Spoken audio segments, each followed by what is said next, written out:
sitting down with Dr. David Klein of the Stages of Life Institute in nearby Longwood. And, Doctor, you have been waxing poetic a lot lately, and you've got something entitled here, Laziness, Ignorance, and Frugality. What in the world are we talking about? Well, imagine that, okay? The perfect storm. What is it that makes us our own worst enemy? What is it that turns a successful person into a failure? Okay, and it's going to be one of those three things. It could be all three. But in order for you to succeed, none of those things need to be part of your being. None of them needs to be part of your life. We can get into the little things, like affirmations and positive thoughts and so on and so forth, and good karma and bad karma. But when it comes right down to it, okay, where do most people fail in life? Number one would be laziness. Okay, and in health, this is key. So why is it, okay, that your blood pressure is out of control? Well, I didn't feel like taking my medicine because it doesn't make me feel good. What, like having a stroke makes you feel good? Like having a heart attack makes you feel better. Okay, so you don't like taking your medication because you don't think it should have some deleterious effect, which, by the way, it really doesn't.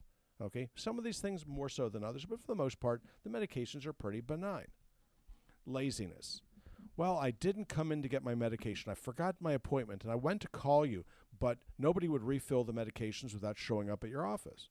No kidding. Okay, that is the way of the life. What do you think you're going to do? Show up at work, collect a paycheck and not come back for 3 or 4 weeks? Oh, it doesn't matter. It was an inconvenience going to work. Well, when you're going to the doctor's office, the most important thing that happens is the doc looks at you. Okay, they don't want to look at you any more than you want to look at them. Typically, just so you know. Okay, everybody's there by fiat.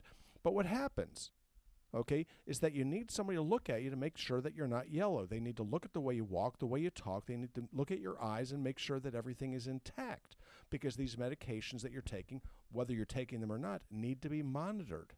Okay, that is the way that it goes. And it's not an inconvenience. It's a fact of life. In the military, okay, you're at the doctor's office far more frequently than you are in civilian life.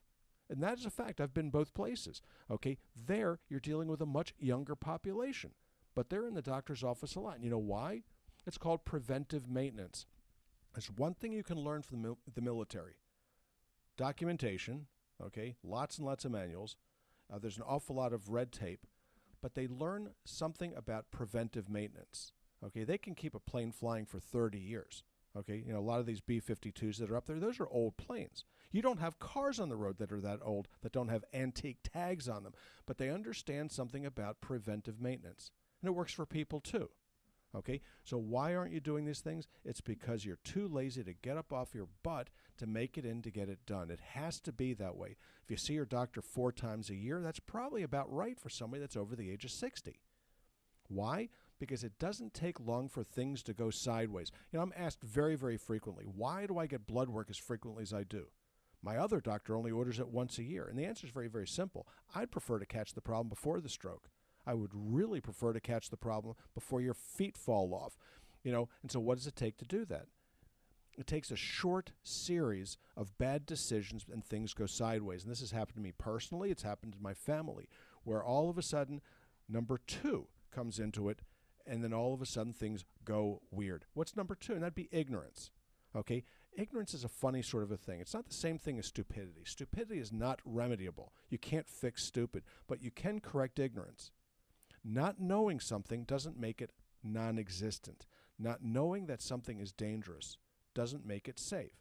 Not knowing that something is helpful doesn't make it unsafe. It's very, very interesting the way these things work. So ignorance is a killer. Ignorance is one of those sorts of things that you need to follow. So how do you do this? Well, you're doing fine right now by listening into the show. Today is not going to be a factual delivery of gee, if you take this, that'll help you. This is really more to round you out. You have to read. Now, these days, this is sad. This is a sad reality. But bookstores are closing left and right. Libraries are closing left and right. Now, you know what that means? It means you're going to be left with the internet for your news. It means you're going to be left with the internet for your education. It means that there's going to be an awful lot of non-jury, non-peer-reviewed articles that are going to be out there that are going to be making a difference in your actions, activities, and you're going to think that they're factual, and they are not. This is sad. I spend a lot of time talking to you because I'm trying to convey what I know in the only manner that I know how to do it, and to do it broadly. But ignorance is something that you need to fix. So what do? Well, first thing that I like to do, and I spend about 2 hours a day reading on the National Library of Medicine. Now, why do I use the National Library of Medicine? Because it comes in my taxes and yours, so thank you very much. You can actually read if you're so inclined to do it, but that's how you stay abreast with what's going on, and not having to rely on somebody who doesn't care quite so much to find out what is going on. How would you necessarily know? How would you know that vitamin D cuts your risk of cancer in half?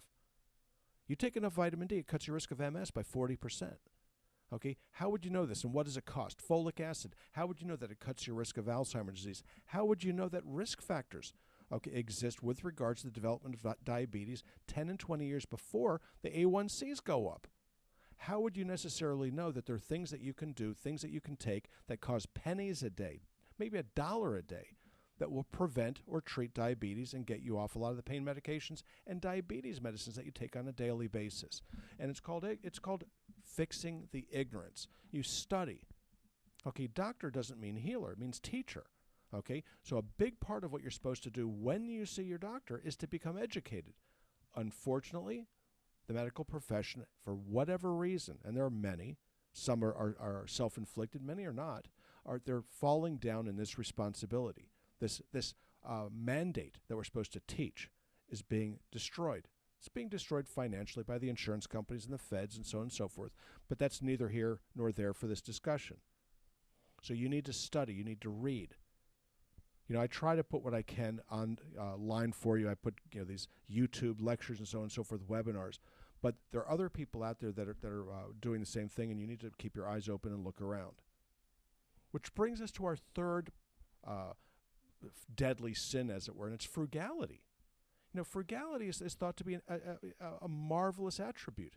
Well, that individual is pious and frugal. Well, I'll tell you what, okay, piety is one thing, okay? Frugality is a mess, okay? The implications of frugality is that you're too cheap to do what you need to do, and you're focusing on exactly the wrong thing. So if I told you that I would trade you a luxury car for your little there's a word that we used to use in the industry, but it's not a polite one, but a little Honda, let's say, or a little Yugo, okay? Beaters is really what it's all about. You'd say, well, I don't think so, because you understand the nature of quality in automobiles. The same thing is true in paint. When you go to paint your house, there are paints that will last 1 year here in Florida. You can usually tell somebody from out of state because they'll pick those low-grade paints at Lowe's or Home Depot. Okay, the clerk is going, oh, here comes another Yankee. Okay, why? The sun is so intense it bakes it right off the house. Or you're going to go ahead and paint your cement with house paint. There's a genius for you. Okay, that's just going to look, it's just the way these things go. The wrong thing for the wrong purpose for the right price. Frugality is never an asset. You have to look for value in what you're doing.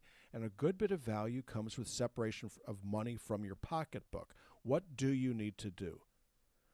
Do you save money with generics? The answer is yes. Are all generics the same? The answer is no. So you have to focus. Pay attention to where the things are manufactured. Pay attention to who the manufacturer is. And then try to stick with those generic medications that actually have the net effect that you're looking for. Or you have them assayed, which is what I prefer to do.